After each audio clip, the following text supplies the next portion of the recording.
நத்தல் நத்தல் ஹமரா அப்படி ஒரு ஏரியான்னு நினைக்கிறேன், துபாயிலேருந்து சொல்கிறார். தொழுகையில் துணை சூறா ஓதும்போது தடுமாற்றம் வந்தால் குர்ஆனை பார்த்து சரி செய்யலாமா, குர்ஆனை பார்த்து கொண்டே ஓதலாமா நினைக்கிறார். அப்போ தொழுகையில் ஓதும்போது துணை சூறா ஓதுறீங்க, தடுமாற்றம் வருது, தடுமாற்றம் வந்தால் குர்ஆனை பார்த்து சரி செய்யலாமான்னு கேட்குறாரு. ஓத தெரியல, டக்கு குர்ஆனை புரட்டி பார்த்து செய்யலாமான்னு. அதாவது குர்ஆனை ஓதுவதற்கு மார்க்கத்தில் கட்டாயப்படுத்தப்பட்டிருக்கு. தொழுகையில் குர்ஆனை ஓதணும்.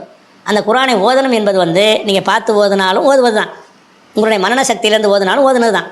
அதனால் பார்த்தே ஓதி சரி பண்ணலாமான்னா தாராளமாக பண்ணிக்கலாம். ஆனால் அந்த காரியத்தை செய்யும் பொழுது நம்முடைய தொழுகையுடைய எந்த ஒரு முறையிலையும் மாற்றம் வந்துடக்கூடாது.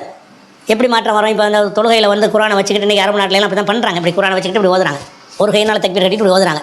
அவள் இப்படி பண்ணுவார்கள்னு சொன்னால் அப்போ என்ன ஆகுனா, இப்படி 2 கையில் தக்பீர் கட்டணுங்கிற சுன்னத்து மூத்தா போகுது. ரசூல் ஸல்லல்லாஹு அலைஹி வஸல்லம் பார்த்து ஓத தெரியாது அவங்களுக்கு, அவங்க காலத்தில் கற்பனை பண்ணவே இயலாது. அந்த காலத்தில் புக்கு வடிவமாகவும் இருக்கலை, மற்ற சகாபாக்களும் வச்சு பார்த்து ஓதுனாங்கன்னு சொல்ல முடியாது.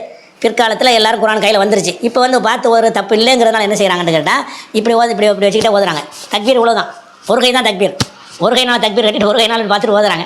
அப்போ பார்த்து ஓதுற தப்பான்னு கேட்குறேன். பார்த்து ஓதுற தப்பு இல்லைம்மா, நீ 2 கையில் தக்பீர் கட்டணும், அது எங்கே போச்சு? உன்னுடைய தொழுகையுடைய முறையை மாற்றிக்கொண்டு நீ எப்படி பார்த்து ஓதலாம்? பார்த்து ஓதுறதா இருந்தால் எப்படி பார்த்து ஓதலாம்? முன்னாடி ஒரு ஸ்க்ரீனில் ஓட விடுங்க, அதை பார்த்து ஓதுங்க. அல்லது ஒரு பேப்பரில் எழுதி ஒட்டி வச்சுட்டு என்ன செய்யுங்க, சூறாக்களை ஓதுங்க. அல்லது பெரிய எழுத்து குர்ஆன் ஒன்று வாங்கி வச்சு எத்தாப்பில் விரித்து வச்சுக்கிட்டு அதை பார்த்து ஓதுங்க. நீங்கள் கையில் பிடிக்கிறதுல தான் பஞ்சாயத்து வருது. கையில் பிடிக்கும்போது என்ன செய்கிறீங்க, இன்றைக்கி கையில் பிடிக்காமல் என்ன செய்யலாம், கம்ப்யூட்டர் ஸ்க்ரீனில் ஓட விடலாம், டிவியில் ஓட விடலாம். பெரிய எழுத்து குர்ஆன் ஸ்டாண்டில் வச்சு என்ன செய்யலாம், ஒரு பேனரை கட்டி கூட தொழுகையில் ஓத வேண்டிய தொங்க விட்டுட்டு அதை பார்த்து என்ன செய்யலாம், நம்ம ஓதலாம். பார்த்து சரி பண்ணுறது தப்பு கிடையாது.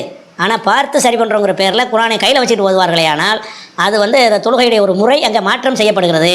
தொழுகையில் எப்படி தக்பீர் என்ன எவ்வாறு தொழக்கண்டீர்களோ அவ்வாறு தொழுங்கன்ற ரசூலுல்லாஹ் சொல்லியிருக்கிறாங்க. ரசூலுல்லாஹ் இப்படி தொழுகிறாங்க, இவன் இப்படி தொழுகிறான். அப்போ இது அந்த தொழுகை முறையை மாற்றிக்கிட்டு நீங்கள் ஓதுனீங்கன்னு சொன்னால் அது சரியான முறை இல்லை. அப்படி இல்லாமல் பார்த்து ஓதுற என்ன இல்லை, தப்பு கிடையாது.